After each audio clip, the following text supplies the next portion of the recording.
माँ जी, मौसम तो बहुत खराब हो रहा है। लगता है आज बहुत जोरों की बारिश आने वाली है। हाँ बहू, चल जल्दी से घर के अंदर चलते हैं। ऐसी हालत में तेरा यूं घर से बाहर रहना ठीक नहीं है। जया अपनी 7 महीने की गर्भवती बहू दीपा को टूटे फूटे छोटे से एक कमरे के घर में ले जाती है। थोड़ी देर में बाहर तेज हवाओं के साथ जोरदार बारिश शुरू हो जाती है, जिसके चलते उनकी कमजोर छत से पानी टपकना शुरू हो जाता है। माँ, भाभी वो देखो, फिर से छत से पानी टपक रहा है। मैं तो इस घर से परेशान हो चुकी हूँ।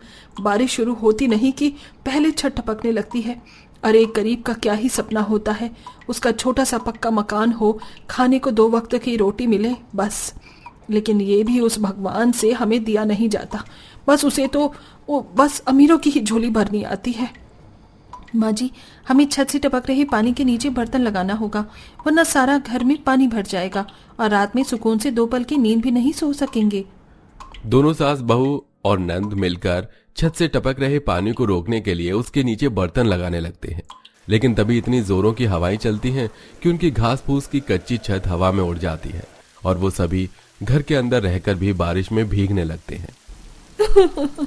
आज तो मुझे यकीन हो गया कि तू सिर्फ अपने अमीर भक्तों की सुनता है, हम जैसे गरीब भक्तों की नहीं। क्या मिला तुझे हमारी छत छीनकर? सारा परिवार बारिश से बचने के लिए घर में रखी एक पन्नी को ओढ़कर बैठ जाता है। थोड़ी देर में अखिलेश रोज की मजदूरी का काम खत्म करके जैसे ही घर लौटता है तो ये सब देख उसकी आंखों में से आंसू गिरने लगते हैं। ये क्या हो गया? ये सब कुछ मेरी वजह से ही हुआ है। अगर मैं अच्छा कमाता तो आप लोगों को एक अच्छा घर दे पाता। अखिलेश बेटा, ये सब तो किस्मत का लिखा हुआ हो रहा है। किस्मत के लिखे को कौन बदल सकता है? लगता है सारी जिंदगी हमारी किस्मत में सिर्फ रोना ही लिखा हुआ है। अब सभी लोग बारिश के रुकने तक उसी पन्नी के नीचे बैठे होते हैं। कई घंटे बाद जैसे ही बारिश रुकती है तो अखिलेश जाकर एक बड़ा सा तिरपाल ले आता है और उसे अपनी छत पर बांध देता है। कम से कम इससे थोड़ी बहुत तो बारिश रुकेगी। लेकिन कब तक जी? हमें ऐसे ही रहना होगा? क्या हम कभी भी एक पक्के मकान में नहीं रह सकेंगे? हमें जिंदगी भर इसी तरह दुख सहना होगा। एक बच्चे को तो हम आज तक कोई खुशी नहीं दे पाए, अब इस आने वाले बच्चे को भी क्या ऐसे ही दर्द भरी जिंदगी देंगे? बारिश के मौसम में जहां अमीर लोग बारिश में भीगते हैं, गर्मा गर्म पकौड़े खाते हैं और उसे अच्छे से एंजॉय करते हैं, वहीं गरीब लोगों का तो 2 वक्त रोटी खाना भी इस बारिश ने दुश्वार कर दिया था। अगले दिन, माँ, बहुत जोरों की भूख लग रही है, कुछ खाने को दो ना। बेटा, घर में तो इस समय कुछ भी नहीं है। जो थोड़ा बहुत राशन रखा हुआ था वो बारिश के पानी की वजह से भीगकर खराब हो गया। बाबा शाम को आते हुए राशन लेकर आएंगे तो मैं तुम्हारे लिए कुछ बना दूंगी। तब तक लाल चाय बना देती हूँ, उसे ही पी लो। दीपा, जया, आरोही और मोनू भूख को बर्दाश्त करते हुए लाल चाय पी रहे होते हैं। तभी बाहर फिर से एक बार और जोरों की बारिश शुरू हो जाती है और ये बारिश इतनी ज्यादा भयानक होती है कि गरीब परिवार की कमजोर दीवार ज्यादा देर तक नहीं टिक पाती और वो सीधा नीचे गिर जाती है। इस दीवार के गिरने से दीपा, आरोही और जया को तो कोई चोट नहीं आती, लेकिन 6 साल के मासूम बच्चे मोनू का पैर काफी ज्यादा घायल हो जाता है। माँ, बहुत दर्द हो रहा है। माँ, ये क्या हो गया मेरे मासूम बच्चे को? अब हम क्या करें? आरोही जल्दी से एक कपड़ा लेकर आती है और मोनू के घायल पैर पर उसे बांध देती है। थोड़ी देर में अखिलेश भी आ जाता है और अपने घर और बेटे की ऐसी हालत को देखकर, ऐसे पल पल मरने से अच्छा है कि तू हमें एक बार ही में मार दे भगवान। मेरे मासूम बच्चे का क्या कसूर था? तूने उसे ये चोट क्यों दी? इससे अच्छा तो तू मुझे घायल कर देता।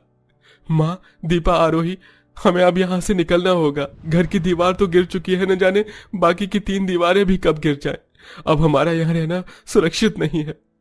पूरे परिवार बचा कुचा सामान लेता है और अखिलेश अपने बेटे को कंधे पर बिठाकर अब सबके साथ आगे बढ़ता है।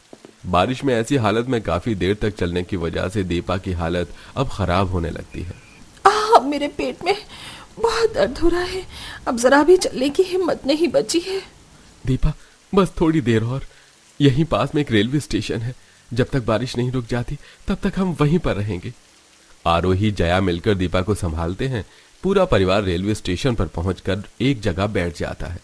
रात होते होते सबकी उस रेलवे स्टेशन पर आंख लग जाती है कि तभी 2 पुलिस वाले आकर उस पूरे परिवार को उठा देते हैं।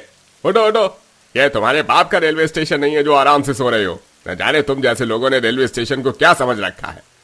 साहब, बाहर बहुत तेज बारिश हो रही है और जरा मेरी पत्नी की हालत तो देखिए।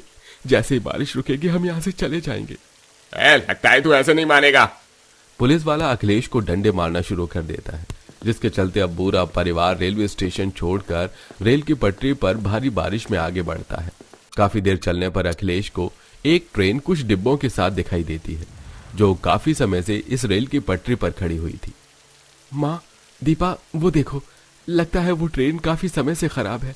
हम लोग उस ट्रेन की बोगी में चलते हैं और जब तक ये बारिश नहीं रुक जाती और कहीं रहने का इंतजाम नहीं होता, हम सब उसी ट्रेन की बोगी में रहेंगे। सारा परिवार उस ट्रेन की बोगी के अंदर चला जाता है और अब सब वहां को साफ सफाई करके उसी में ही अपना गुजारा करने लगते हैं। अखिलेश बच्चे कुचे पैसे से थोड़ा बहुत राशन का सामान ले आता है और अब उसी बोगी को सब अपना घर समझकर रहने लगते हैं। ऐसे ही कुछ समय गुजरता है और अब दीपा की डिलीवरी का समय आ जाता है। दीपा दर्द के मारे बहुत ज्यादा तड़प रही होती है। माँ जी, बहुत दर्द हो रहा है। लगता है मेरी डिलीवरी का समय आ गया है। अखिलेश, जल्दी से रिक्शे का इंतजाम कर, बहू को जल्द ही अस्पताल लेकर जाना होगा।